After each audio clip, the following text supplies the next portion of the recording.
Coilovers! Woo! Woo! Woo! Ow! It's about time to get some coilovers on the car. We got the bigger tires, so that raised the car up a little bit. So now we need to put coilovers so we can lower it back down to where it was.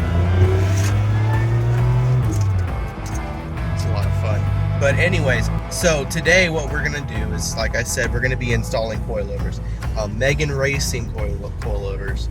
I know I said we're gonna be doing a lot of ZZP, but fortunately enough, I found a great deal for Megan Racing coilovers.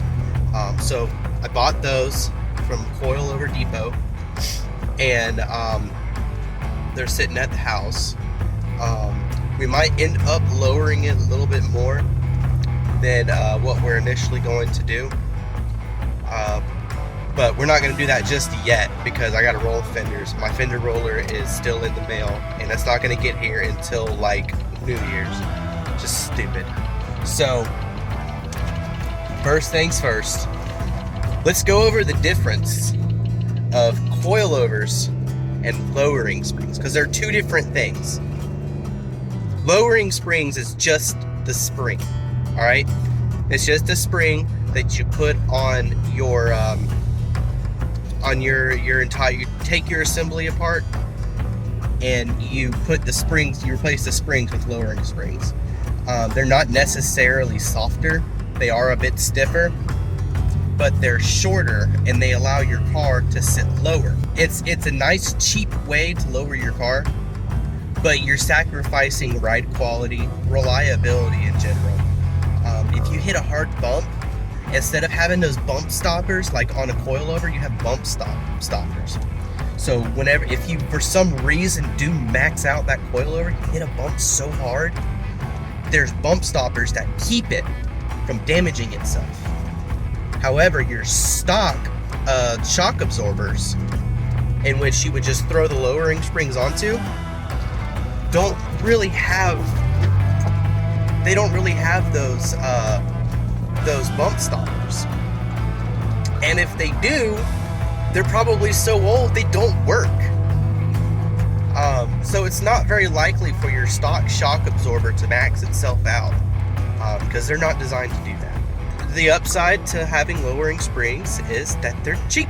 I mean, you can get a set of 4 for a brand new, great quality for like $500. Or you could get some medium quality ones for like $300. Coilovers are going to be the best bang for your buck. Now, the reason why: complete and full adjustability. You can adjust your dampening. Like, for example, the Megan coilovers, which I think is really common, 32 clicks of adjustability. You can adjust it for the track. You can adjust it for off-road. You can adjust it for just regular daily street use. I mean, dampening allows it to be a stiffer ride or a softer ride, more bouncy or not so bouncy. You can also adjust your spring preload, which we're not going to do. We're going to leave that as it is. There's no need. And you can also adjust your ride height. It can be a bit of a pain, but you don't have to take the coilovers off to adjust the ride height, thank God. And the last thing you can do is adjust camber. With mine, there's a camber plate on them. So it allows you to adjust the wheel tilt, I think by like 3 degrees or something like that. So coilovers have a lot more adjustability. They're a lot more reliable, and they're a lot higher quality. We're going to go into the auto parts store, and I'll see y'all later.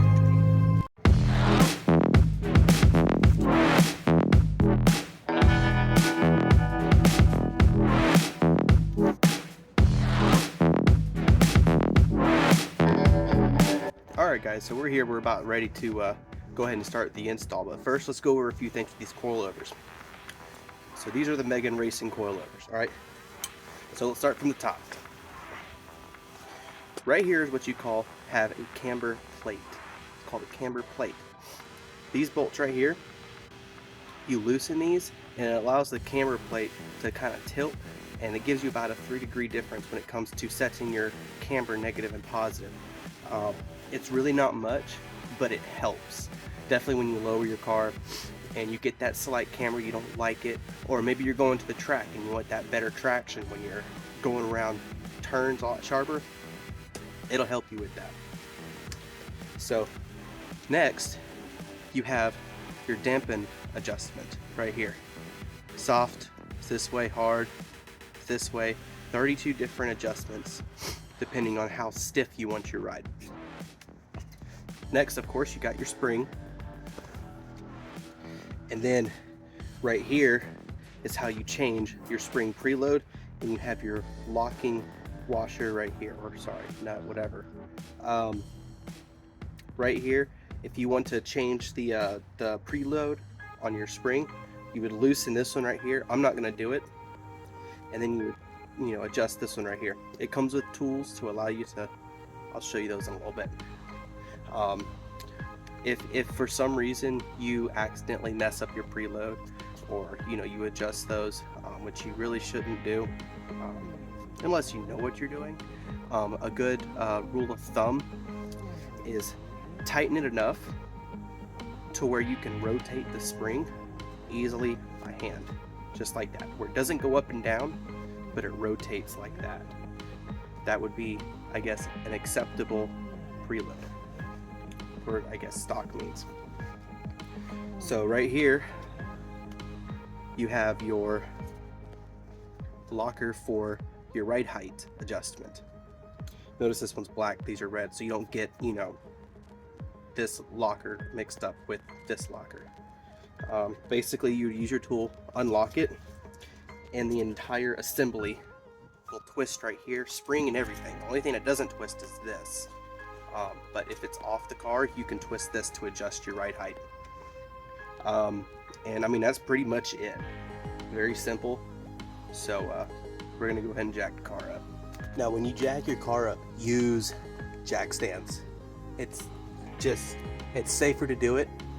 You won't regret it because later you're gonna need your jack. You'll see why. So let's get this tire off now.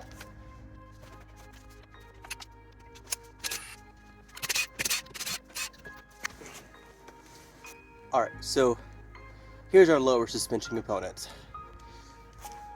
These right here need to come off. These two bolts. So these right here are going to be a 13/16. Pretty snug on there. Just like that. Now, if you're going to reuse your stock suspension components, or maybe put it back on in the car in the future if you want to sell your car or whatever, do not use power drills because you can mess up the internals like that. All the vibration of an impact can really mess things up. However, I'm just going to throw mine away because that low life though. And plus, these are adjustable, so if I need to go up or down, I could do that. So if you plan on reusing them, don't use impact drills.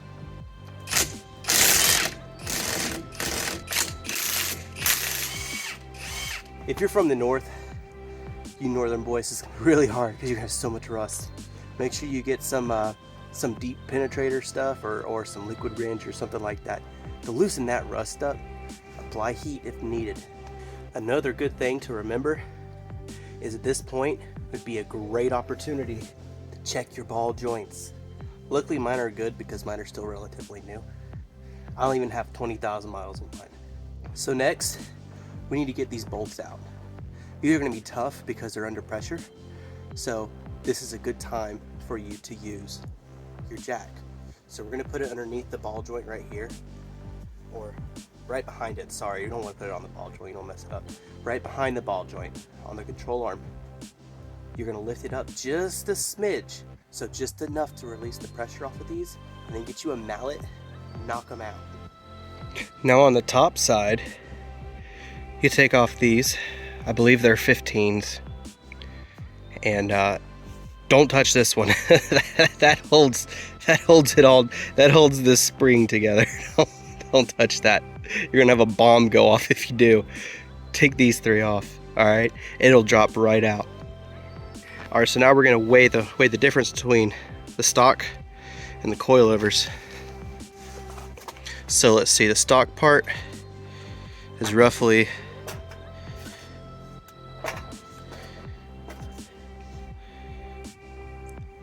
we'll say about 16 pounds.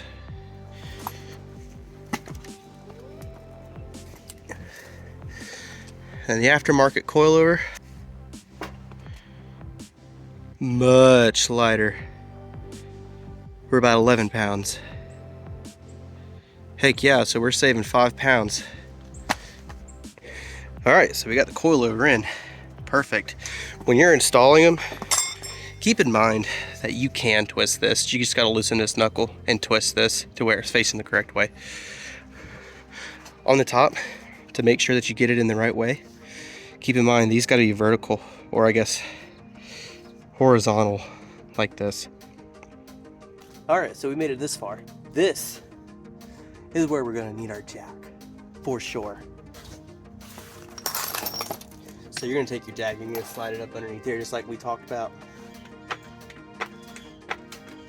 Jack it up to where it all lines up. Go ahead and slap your bolts back in.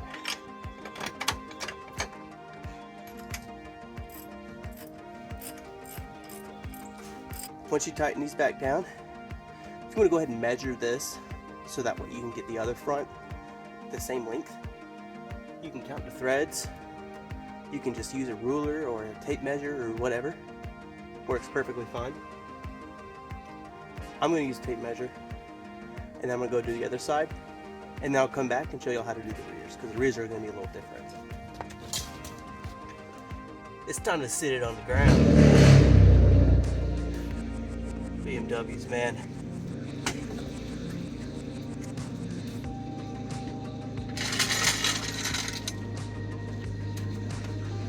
All right, so beforehand I could fit 4 fingers. Now I can only fit 3 fingers. Snugly. All right, that's snug. I'm definitely gonna end up dropping it.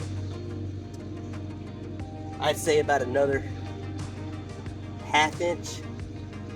But so far it looks a lot better. I've got a little bit of camber, negative camber, just a little bit of negative camber. But it's not enough to be concerned about. Now let's take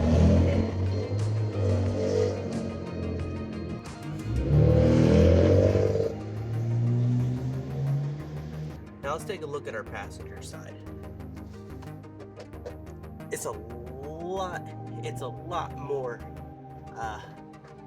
tight of a fit for 3 fingers.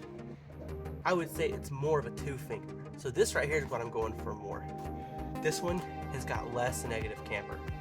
It's more neutral than the other side. So that means we're gonna have to adjust the driver's side. Bring it down just a smidge bit. All right, after getting the front installed, you can see the gap distance. But also, look at the stiffness. This is stock. This is Mega Racing. So much stiffer. That's going to greatly reduce body roll. So we're going to go ahead and get started on the back driver's side. Keep in mind, 4-inch gap or 4-finger gap. All right, let's take this wheel off. Oh, I am not excited about this at all. Dang, this sway bar sucks. Something I'm noticing is these bolts right here, there's calipers in the way. So I'm gonna have to remove the caliper just to get, you know, a wrench or something on them. But when I put them back on, I'm gonna flip them around, put them on backwards, so that way you can get to them from this side and not from this side. All right, we took the caliper off. So now we got room to get to those bolts. Rule of thumb, spraying these bolts with penetrating oil helps a lot. I had a hard time banging them out. That's what she said. Also, when these get pretty much all the way out, they'll be in the hole like this.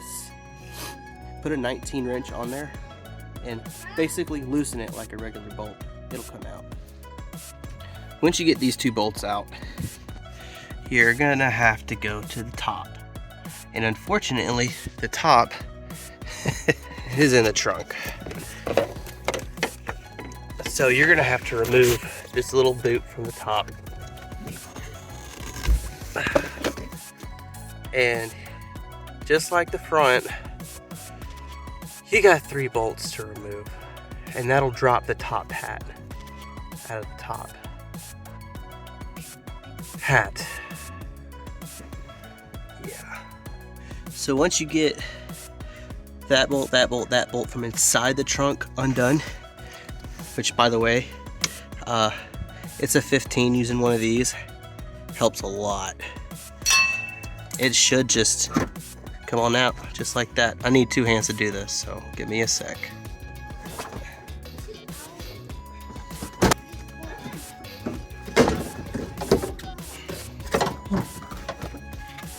So as you see, I take the wheel well cover out because the top hat is too big. So now we gotta take the top hat off of the stock suspension, so that way we can fit it onto the aftermarket, the coilovers. If I had to guess, you gotta take that one off. I'm not really excited about it, but that's how you get hurt. Okay, so we need to get this top hat off. And in order to do that, you gotta take this bolt out. And if you know, it's gonna turn into a bomb if you don't compress this spring before you do that. So go to Harbor Freight, get you a toolkit, compressor kit, 35 bucks. All right, so once you get your spring tensioner on there, go ahead and get your socket on there, 5/8.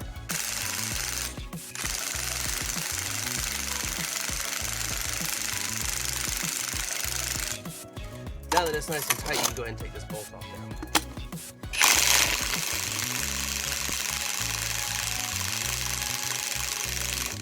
Just hope it doesn't blow up on me.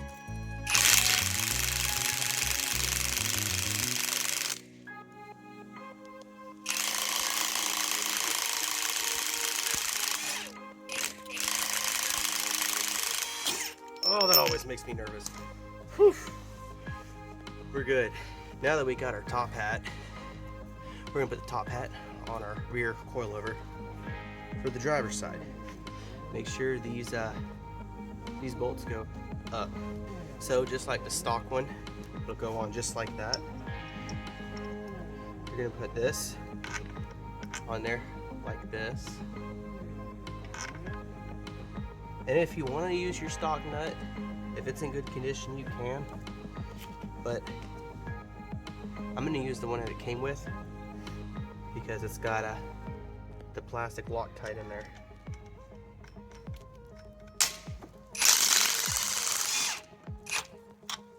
All right, y'all get to watch me struggle with this. I hate this part.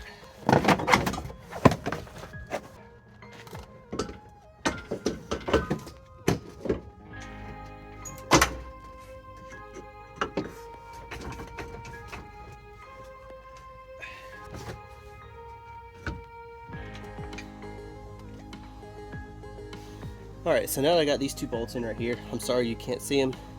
I'm sure you know what I'm talking about though. I'm going to go up top and go ahead and tighten those down so that this doesn't go anywhere, so there's no sagging. And then we're going to come down here, go ahead and tighten everything up, put the caliper back on. Forgot I need to swap this out. I do believe. Alright, now we got the entire new coilover installed. We got to replace this, because obviously, as you can tell, it does not reach anymore. Which is why it comes with 2 of these, so that'll be able to reach. It looks a little longer, but once it's compressed under pressure and all that stuff, it'll fit. It'll do its job. So you need to get a 15 on one end and a 15 on the other end, and it'll get it off just fine. We got it all put back together. Holy cow. This right here was a pain. The whole thing was a pain. The whole back was a pain. The front was really easy. The back, oh my gosh. It's more so like, it's just like definitely up in the trunk, it's like cramped to get to. And I think it took me a lot of time to get this one done, because it took me like an hour and a half, because I had to go to the store and get that clamp. So let's put the tire back on it and see how it sits. So I haven't tightened it down yet, but you can see how high off the ground it is. Took all of that sag out, because it was this high off the ground initially. Now it's like this high off the ground, so there's a lot less sag in the suspension. All right, let's see how it looks. Ooh, look at it go. Oh, it's going down. Oh, yeah. So remember, we had four fingers. Now we're 3 snug. Looks a lot better. I'm a lot happier with that. After I got done with the passenger side, here's where we're at. No more 4-finger. Snug 3-finger. Oh man. Dude, I'm tired. This was rough. That back is hard.